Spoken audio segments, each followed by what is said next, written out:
തിരുവനന്തപുരത്തേക്ക് അവിടെ പഴവങ്ങാടിയിൽ മോഷണത്തിന് കൂടെ വരാത്തതിനുള്ള വൈരാഗ്യത്തിൽ ഗുണ്ടകൾ പരസ്പരം ഏറ്റുമുട്ടി. ബാലരാമപുരം സ്വദേശി മണികണ്ഠൻ, വട്ടിയൂർക്കാവ് സ്വദേശിയായ രാജേഷ് എന്നിവരെ ഫോർട്ട് പോലീസ് അറസ്റ്റ് ചെയ്തു.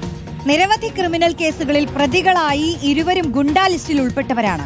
മോഷണത്തിന് വരാത്തതിലുള്ള വൈരാഗ്യത്തിൽ രാജേഷ് മണികണ്ഠനെ കത്തികൊണ്ട് വെട്ടിപ്പരിക്കേൽപ്പിക്കുകയായിരുന്നു.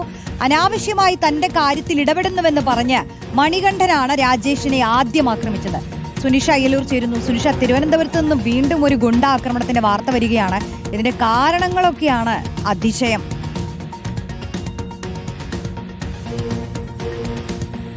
അതാണ് റോഷ്നി, പലതരത്തിലുള്ള ഗുണ്ടാ കൊടിപ്പകയും ഒപ്പം തന്നെ ഗുണ്ടാ ആക്രമണവും ഒക്കെ നമ്മൾ കണ്ടിട്ടുണ്ട്. ഇതിപ്പോ മോഷണത്തിന് കൂടെ പോയില്ല എന്നുള്ള പേരിലാണ് ഗുണ്ടകൾ തമ്മിൽ ഏറ്റുമുട്ടിയിരിക്കുന്നത് എന്നുള്ളതാണ്. അതായത് കഴിഞ്ഞ ദിവസം ഏകദേശം പുലർച്ചയോടുകൂടി പഴവങ്ങാടിക്ക് സമീപമാണ് ഈ സംഭവം ഉണ്ടാകുന്നത്. രാജേഷും മണികണ്ഠനും രണ്ട് ഗുണ്ടാ ലിസ്റ്റിൽപ്പെട്ടവരാണ്. ഇതിൽ രാജേഷ് ഈ മോഷണത്തിന് പോകുമ്പോൾ മണികണ്ഠനോട് കൂടെ പോകാൻ ആവശ്യപ്പെട്ടിരുന്നു എന്നുള്ളതാണ് മനസ്സിലാക്കുന്നത്. പക്ഷെ മണികണ്ഠൻ തന്റെ കാര്യങ്ങളിൽ അനാവശ്യമായി ഇടപെടരുത് എന്ന് പറഞ്ഞുകൊണ്ട് രാജേഷുമായി വാക്തർക്കത്തിലാകുന്നു. അത് പിന്നാലെ ആക്രമണത്തിലേക്ക് നയിക്കുന്നു എന്നുള്ളതാണ് മനസ്സിലാക്കുന്നത്.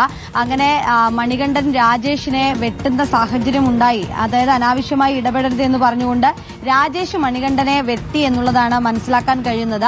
അങ്ങനെ പോലീസ് വരുന്നു, ഇടപെടുന്നു. രണ്ടുപേരെയും അറസ്റ്റ് ചെയ്ത് റിമാൻഡിലാവുകയും ചെയ്തിട്ടുണ്ട്. മണികണ്ഠൻ രാജേഷിനെതിരെയും രാജേഷ് മണികണ്ഠനെതിരെയും പരാതി നൽകിയതിന്റെ പശ്ചാത്തലത്തിൽ പോലീസ് രണ്ടുപേരെയും അറസ്റ്റ് ചെയ്തിട്ടുണ്ട്. നിരവധി ക്രിമിനൽ കേസുകളിലെ പ്രതിയാണ് ഇരുവരും എന്നുള്ളത് തന്നെയാണ്. ഒപ്പം തന്നെ ഗുണ്ടാ ലിസ്റ്റിൽ അടക്കം പെട്ടിട്ടുള്ളവർ തന്നെയാണ് ഈ രണ്ടുപേരും. കഴിഞ്ഞ ദിവസം മോഷണത്തിന് പോകാത്തതിന്റെ കാരണം പറഞ്ഞുകൊണ്ടാണ് ഈ ആക്രമണവും ഒപ്പം തന്നെ ഈ അറസ്റ്റിലാവുകയും ഒക്കെ ചെയ്തിട്ടുള്ളത്.